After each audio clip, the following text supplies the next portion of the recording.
context that you are putting, the right context for the recognition, right? This is first. So any Sdn Bhd owned by state government, if anyone have been recruited, that should not be treated or regarded as recognition. And I think they all agree, because this is not. And in fact, one of the panel said, look, recently when Sabah, they all claim that they have already recognized a UEC. But to them, it's just status quo. They are just repeating what the government is doing. All this was the policy. That is, you must have Bahasa Malaysia credit, you must have what they call sejarah as a compulsory pass, and then you have to take all the major subjects. This is the syarat arm of entering universities. So no big deal. That means they are just repeating what the policy, the requirement of the present system. So after that, I think they all realize that you must have a proper definition of the word recognition of GEC. So you must also see the expectation. You don't recognize something that people don't accept. What's the point of having this recognition? Eventually, and those who want the recognition of UEC, they are disappointed with the results. You know, for instance, they say I want to impose condition to go for the extra entrance exam. If that is the case, must well they go to Singapore without entrance exam, they can enter. So I think we have to be realistic. They can give the suggestion, but the government have to decide. They need political will. But first of all, they have to answer to all the queries for the various parties. I think they need to educate the people. A lot of people do not understand. They thought that, UEC, you are learning the syllabus which is nothing to do with Malaysia and whatnot. And you must understand the fact that in Malaysia, if a student, about 80% of them, they took SPM all this while. Okay? And many of them, maybe vast majority, 80% pass, and with 63%, more than 63% all scored credit. This is national average for Chinese.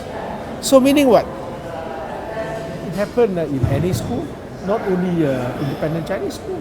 So who is the one that mentioned is already recognized by You some ask the states? PHMPs lah. They proudly claim that Penang, Selangor.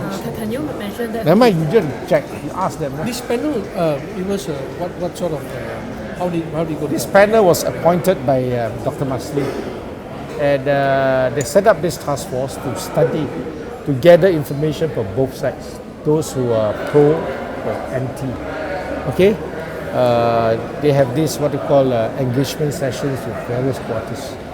So today I was just invited last night by Mr. Edin himself. Text me and want me to attend. I said okay. This is the first time we had a chance to meet up. Unfortunately, during the first session, I attended, but he was summoned to see the Tuanku Sultan Johor. So the second time, on the 4th of July, I couldn't escape because of the amendment to the Federal Constitution. So I couldn't make it for the second session, where Mr. Edwin plus other two members, they had a special meeting with all the stakeholders. So today is the only chance I have to meet up with Edwin.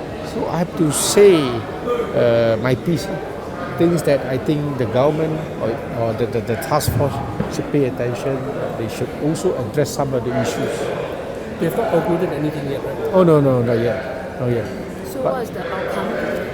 The outcome just gather the information for the MPs. But I just want to put it in the right perspective. Don't simply call it as recognition of UEC, whereas you have not even recognized. And don't treat an employee of a Sdn Bhd, which is owned by the state government, as a full recognition. That's totally different. Even during our time, BN time, KPJ, Kumpulan Perhutanan Johor, is under Johor SDC. It's owned by the state government. When I recruited a doctor from Taiwan under KPJ, so you cannot call it as recognition of UEC, man. You cannot be so thick-skinned to call it as a full recognition of UEC. Got nothing to do with UEC. But so happened the doctor graduated from Funyu School after taking UEC and managed to get a place in Taiwan University, and that Taiwan University recognized by JPA. He got a job because of his qualification.